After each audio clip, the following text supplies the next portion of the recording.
Blugbameton vegbamo odoto. Blugbameton vegba afɔkpa katugo. Blugbameton etsikugena vegbebene la metere vegba ŋuti kura. Egbema meton Ghana gbenye go. Susuma nuka ne boba ro fia ogbon bo so po mo nyonu ni no le bani. Ne nyonu gala ma shie ho ha. Le susuma nu bo le bani o so nyonu ni. Akame fia de share lona ho nyonu mo wala ba ama shia me lona be ade po mo so. Sikene nyebe taflache nyonu dola poma. Mo danu ne no to bo duo alo ntu oduo. Nyonu wo chile gago alo wo chile ajala kucha ele fufu na ntuto yeni be nyanu dola poma hala ma amlo ho ma pakple esro ntuo wa lo amla baji pli esro ntuo ta mezuma le fakpe ya me ya ne maudua do ebe dasi mo bona va ole hihi ya jinu le pepe me ke uji pepe to dasi ile o ko va yimbe ya jinu numana mawu ebe mo jina megba le jinia mo ko jinia mekekwa le ba fofu ko la ba jivio Na fie ruru oto na fie ka fie agbo etsa yemieli nana kama fura na mio magaho nyanu ikole duonu kenye tronomo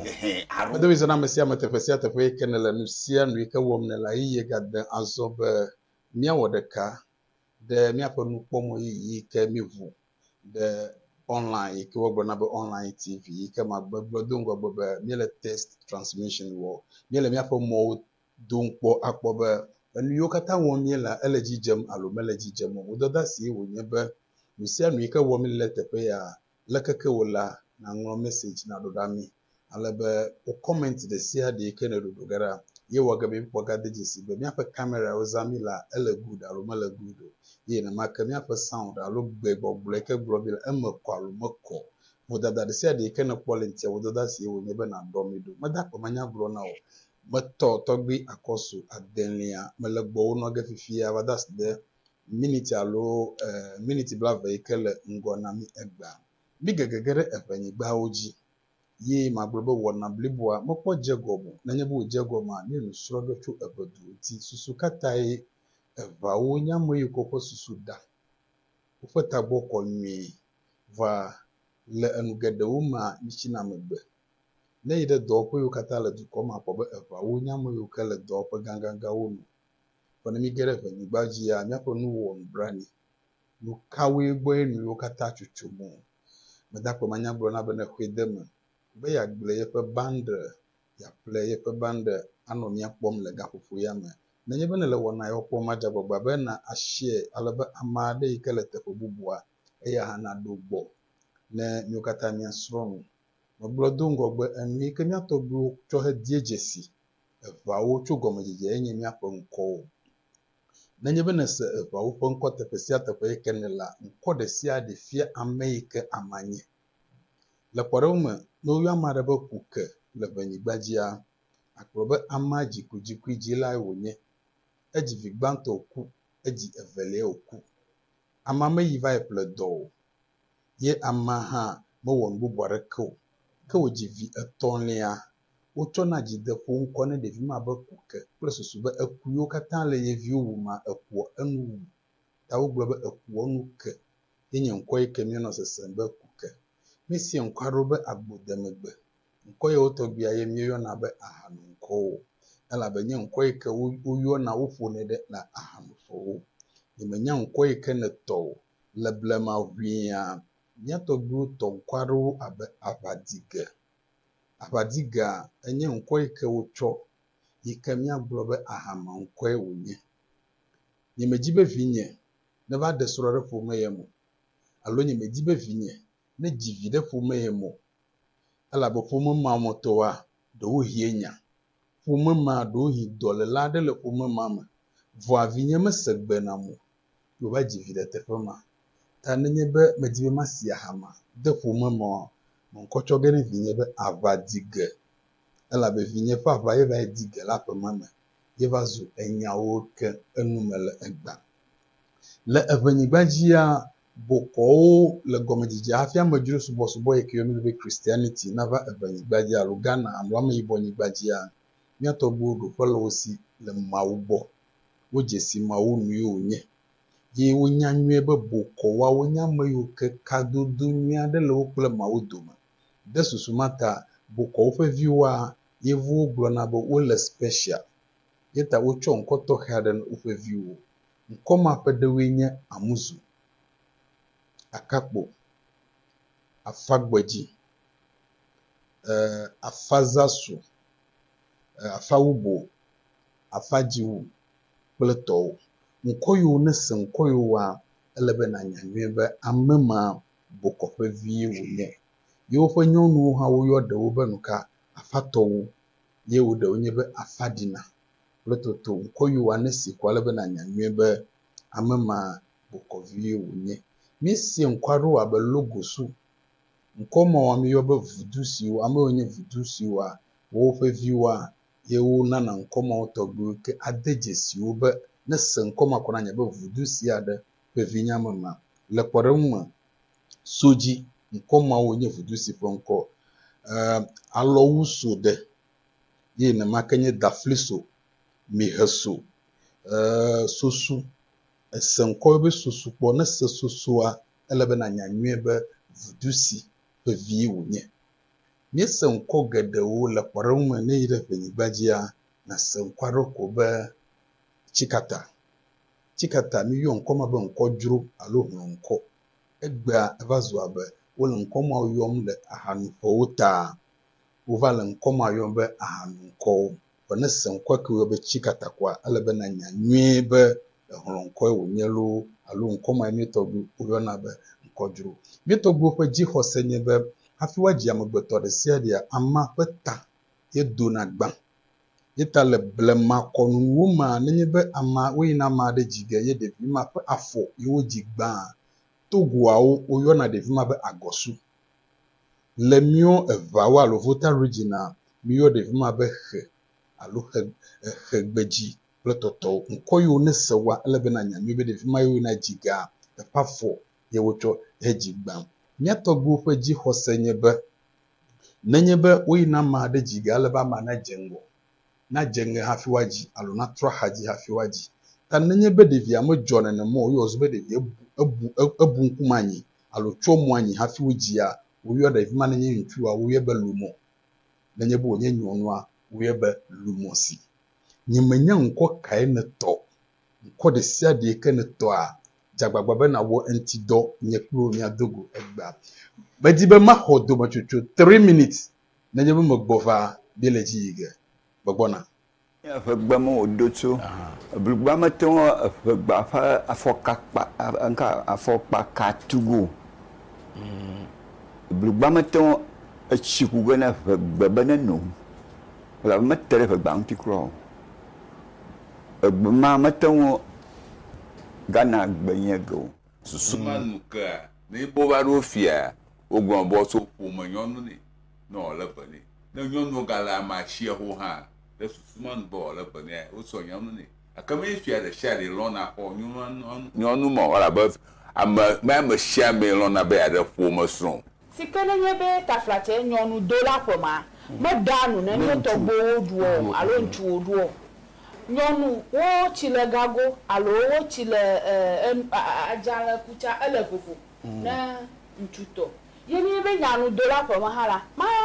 amlɔ xɔme kpakpli esrɔ̃ ŋutsuwo alo amlɔ abadzi kpli esrɔ̃ ŋutsuwo. Ta mezu be le fa gbea mea ne Mawu doa edɔ ye be dasi me bo ne va wɔ le xixia me. Dzinu le kpekpe me ke wodzi kple be dɔ dasi. Eye wokɔ va anyigba ya dzi no. Numana Mawu wɔ be womedzina megba le dzinu ya me ko dzinu ya me ke koa le ba fofu ko la gba dzi vi. Bena fia ruɖo tso. Hafi kafi. Ekpɔ be etsa hã ye mieli naneke me fu ɖe na miɔ megaxo nye nu yi ko le dua nu. Kenye tronomo. Aro edu etrɔ ya dzi wotu dua ɖɔ elabe zigera miatɔgbiwɔ mutu edudzro nane dzi wotu dua ɖo. Vivile adzonu etɔ edo karo ganele akakpo Davis yaoji Mawe po vigina me. Ao. Mau po vigina makade, mau mele jipo a do gada alo abako gakona be ho na kopo vioji o. Ezo dole lobo. Dona hi abo da davia ma gba ko dole la ko mele davia fi. Wo yi mi atogba ono fuma de. Wo we wo ya mo fu gba to. E ma ono mi ablamba Greek to wo ya mo fu gba to. O je koklofu chada bonchi ko chipoto choto atama. Onto nya ba mani atefe.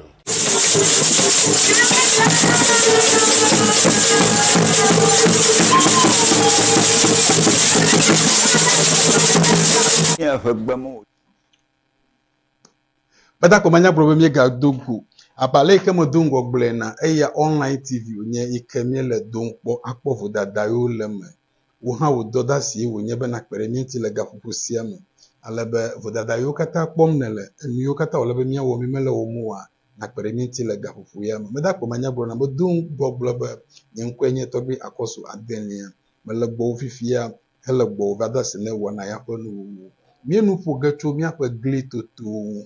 ajototo ple alobalo no be glitoto nukai wonye eglitoto nye nui kemi atogbi wo zancho gomedije cho he vuo susu no pe viwo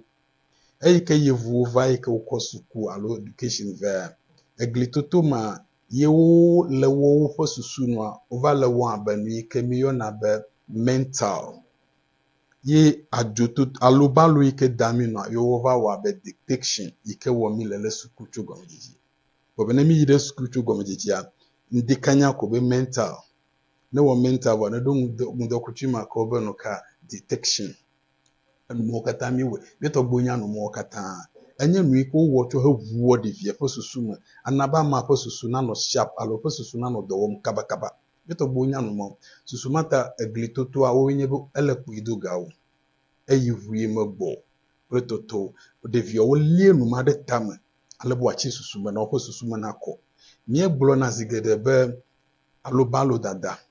enye enyade iko blo ablanya atra ha blo be ameike le gomedega na bublo ati mato bi emi ona be alobalo nenye be enye de vikele no mo sema osusu ovuna eglitotoa enye nuike oto enye nyagboglo ade iko blo achu enlawo beto kple enujojo are pe nuwo nawo yikenye nuike gedewa wo fie afodofe ame le agbeyame ye dowa wonye nuike fie mo ike ji amegbeto na to na gbedidi ye do fie mo ike ato amegbeto na to awe be fo susu me na ko efifififi manyu mietogbo to gli ediami efiami be emokpuya do ike mi dibe mi ato la agbeyama manyu enuyo time togbo tuogle alobalo ble ajototo mi gegegere nu mome alebe mi gbogle toto toge miase alobalo dadao ye na makenye nu kawe mi awola gbe me hafi gbeto nanu agbe mi togbo ogbo na nyado ike oyo de obe abebubu oyo de obe lododo ede wonye hamelo ye na make ede wonye adaganawo vovototo kaile enyagbe yahoma yesusu kai tai oglo na nyagbe yawodo le kporume no be adagana edewenye bo be afile bejama alo afile woji enya totototo ya medibi agbla odi aga nenya afile gbogbo le kporume mi no ele tepe ya le jedu enye kplo miameton alo miamene mi le tepe ya le nufom mi le sejim alo mi le jedu komi kpo be amade gbo yemi okata mi dejesi bi ama masakle to ewunye alo kokonsa to ewunye be meganya enui ba mo yo le tepe mo meganya be mi dibi mi agblo ama ma pa nya ota mi gbogbo gebe afile woji alo afile bejam yikefie be amade le mi domi kenye kokonsa tolo alo apasa tolo alo sakleto enyan to blibu ekemdi mi agblo be apasa tolo mi domia midi aganenya miglo na be atakana nyamenye kae nukawenye nyamenye o no benye nyamenye wa wo wenye enyado ike miglo ablu afonya vi ye enya nyatro nyata gbo hafi agbro alabe ameike pe susululua yele gomesege le kporeŋume wogblɔna be emie wɔla meɖuɔ fio wogblɔna be vɔnɔvi meɖuɔ fio enyagbe eve ma menye ame eve yi ke wodzi nye vɔnɔvi ƒe nya gblɔm wolo alo menye ame yi ke wodzi wole mie wɔm ƒe nya gblɔm wolo enya menya yi nyo gblɔm wole megba va gba enumawo katã ŋuti ke mi gegege ɖe míaƒe biblia me alo bible me míatrɔe ha sɔ kple míaƒe dekɔnu enu yiwo le biblia me ɖi vovototo aɖe ɖewo le wokplɔ míatɔgbo ƒe dekɔnuwo dome enya yiwo le bible me ɖi enya menye wònye wogblɔ adaga nae wònye wogblɔ ɖe míame yiwo le wo ɖokui yɔm be mi nye kristotɔwo ɖi ɖe wose alo ɖe míese enu yiwo le agbalẽ ma me gɔma leke míaƒe susu lolo kɔ tso numawo ŋuti míaƒe dzɔdzɔmenya ɖi leke wòtsɔ hele le evawo ƒe dzɔdzɔmenyawo ma míetɔgbo zɔ mɔ gbogbo hafi va ɖo teƒe yi ke woyɔ be ŋɔtse nyagbe ŋɔtse ƒe gɔme ɖi teƒe kae wotso hafi va ɖo teƒe ma minya nyuie be míatɔgbiwo mesi ɖe ŋɔtse o abale yi ke woŋlɔe le agbalẽwo me nɔ míatɔgbiwo dometɔ aɖeke mesi ɖe ŋɔtse abale yi ke woŋlɔe nɔ na enya nu yiwo dzɔa mi mese gɔme ye ame yiwo ŋlɔ agbalẽ ma tso gɔmedzedzea woawo trɔ nya bliboa tabu heŋlɔ wobe agɔkɔli enye ŋutasela nyateƒe ye wònya nenye be agɔkɔli nye ŋutasela ye míatɔgbiwo si ɖe agɔkɔli ƒe kpɔkplɔ te ɖi susu katã nenye be evedu aɖewo gayina woƒe azãwo ɖu ge gbaa ele be woayi ɖe ŋɔtse hafi ava dze azaɖuɖuwo gɔme mina mi bu ŋuti kpɔ nam 1 minute alo miniti ɖeka megbɔna mi le dzi yi ge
Edakpo banya gblɔ be gatrɔ gava dogo egba